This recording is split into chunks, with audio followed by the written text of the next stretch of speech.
G'day everyone and welcome to another Thursday night classic movie reviews. Tonight I'll be reviewing the 1931 movie Dracula,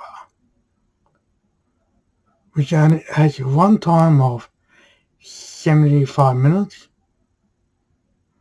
and basically a drama horror fantasy.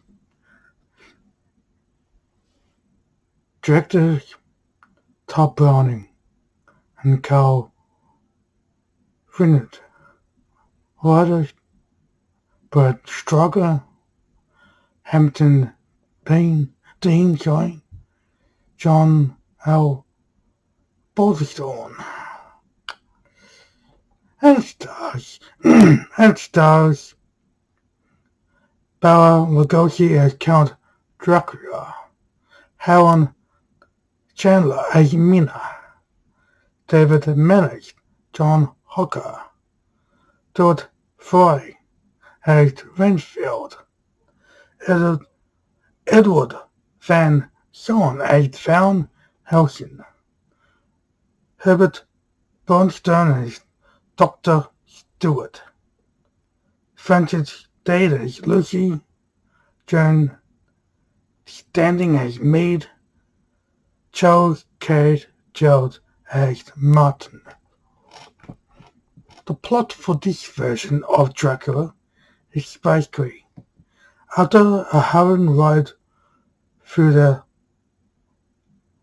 Carpathian mountain in Eastern Europe, Renfield enters the castle of Count Dracula to finalize the transferral of Carfax Abbey in London to Count Dracula, who's actually a vampire. Renfield is drugged by the eerily hypnotic Count and turned once to his thralls, protecting him during the sea voyage to London. After sucking the blood and turning young Lucy Weston into a vampire, Dracula turns his attention to her friend, Mina Seward, daughter of Dr. Seward, who then calls a specialist, Dr. Van Helsing, to diagnose the sudden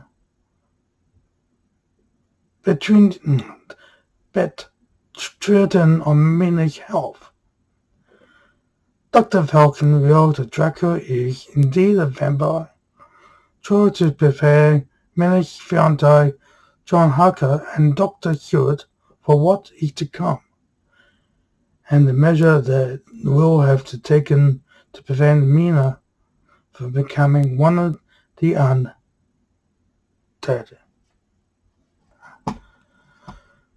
Okay,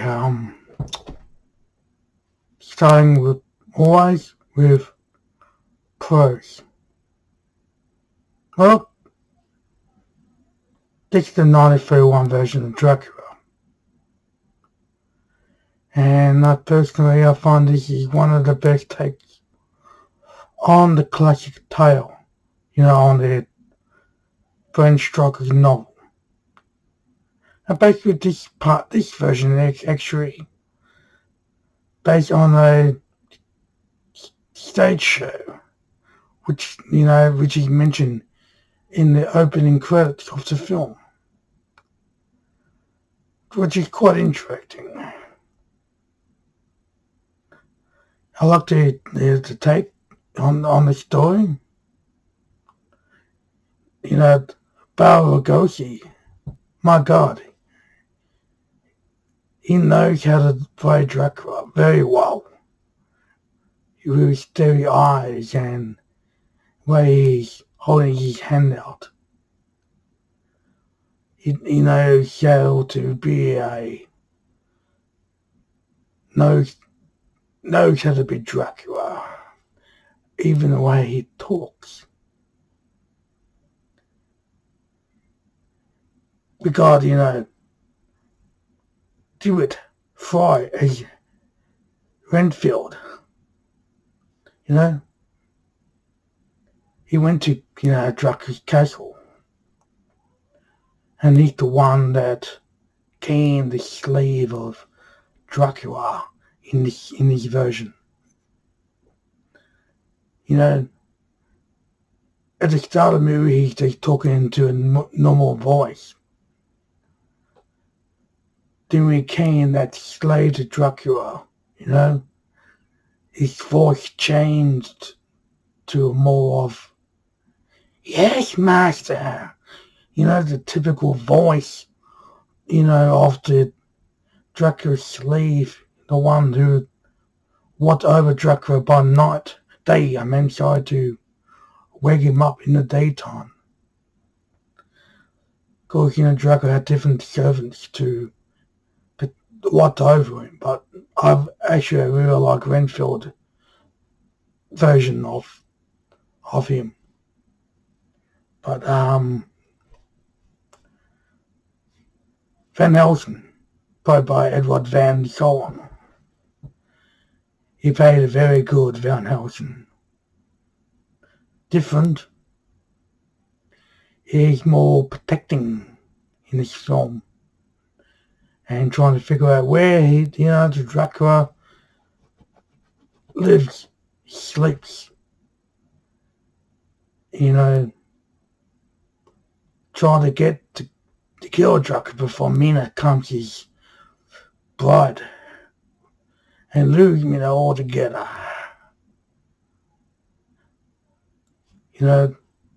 Mina, Helen Chandler did a good job of Mina.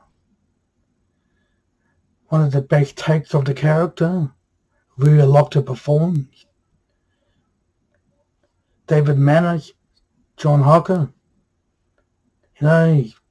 quite different than we normally see him.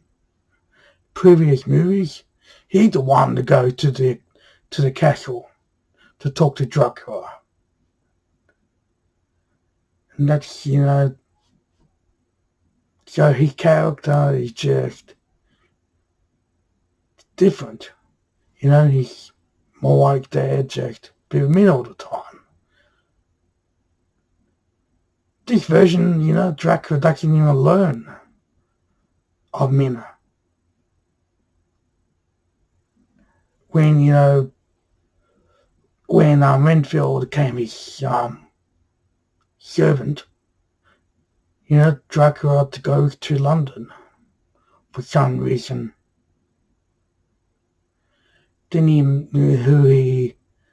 meets the young Mina, John Harker and Lucy and Dr. Seward. Basically at a play, Lucy becomes fascinated with Dracula. And she faked to fall to Dracula, of course. And she's mentioned through the film as a woman in white in this film. Someone who attacked this little girl off screen, and the next day they talking about her.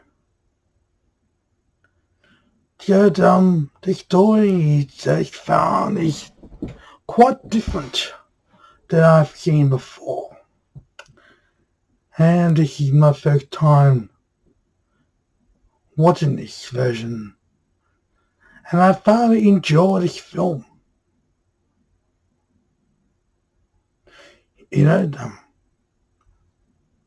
Now with the cons.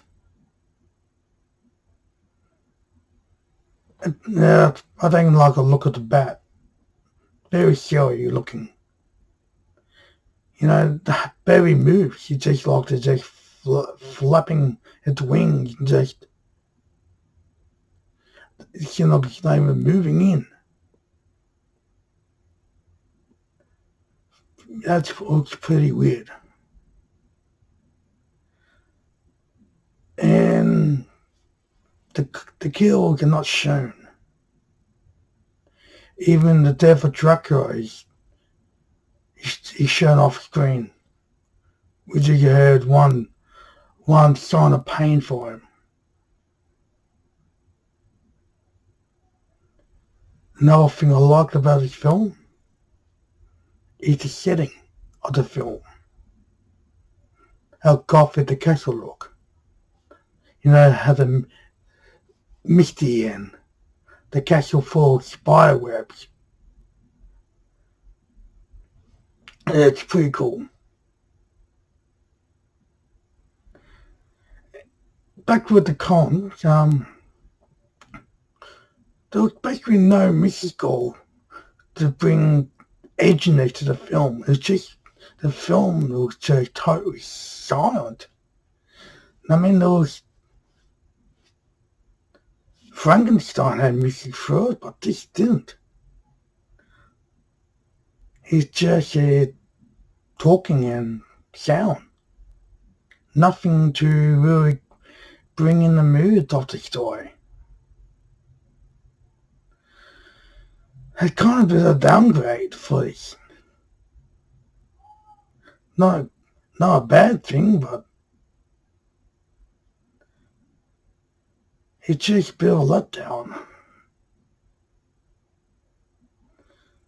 Well, I do own this film. It's part of my collection, so yeah, when I say if I rewatch it, yeah, I definitely will. If I want to sit down and watch the old black and white classic movies, yeah, I definitely will watch this again. And would I recommend to anyone else? Well, if you love the old 1931 classic horrors, this is a good place to start for your kids. Nothing really to upset them. Nothing really nasty in this film at all, really. Heck, Frankenstein will get a little more edgier than this.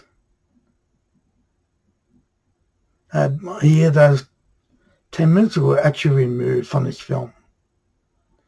85 minutes originally was the original screen time. And 2 scenes were removed, making it 75 minutes. Would that be due to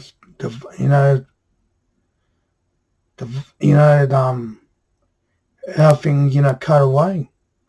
How they seem to especially showing those moments? As Lucy attacked the little girl. Who knows? But good place to start. Well, I thoroughly enjoyed this movie. One of the big takes on Dracula. I liked all the performances on this film. Bela Lugosi was great Dracula. Renfield is terrific. The guy playing him, he was in Frankenstein movie, as a Frankenstein assistant and stuff. So he really knows how to pull up a good assistant. How he just changes his voices all the time and stuff. And great setting, man. The way the movie looks. The movie looks very gothic looking.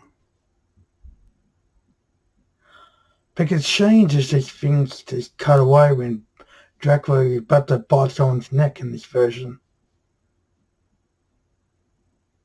I know not the 31. He just cut away.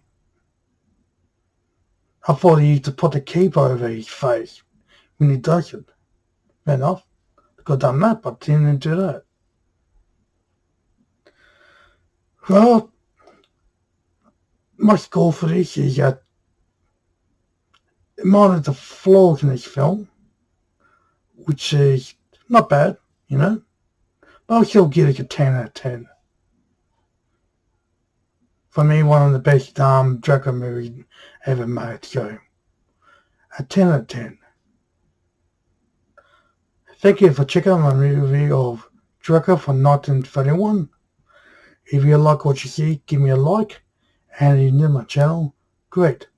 Join the family and subscribe to my channel. And if you like to see more videos, push on the notification bell and you'll be notified when I do more videos. Alright, catch you all later. Bye for now. Peace.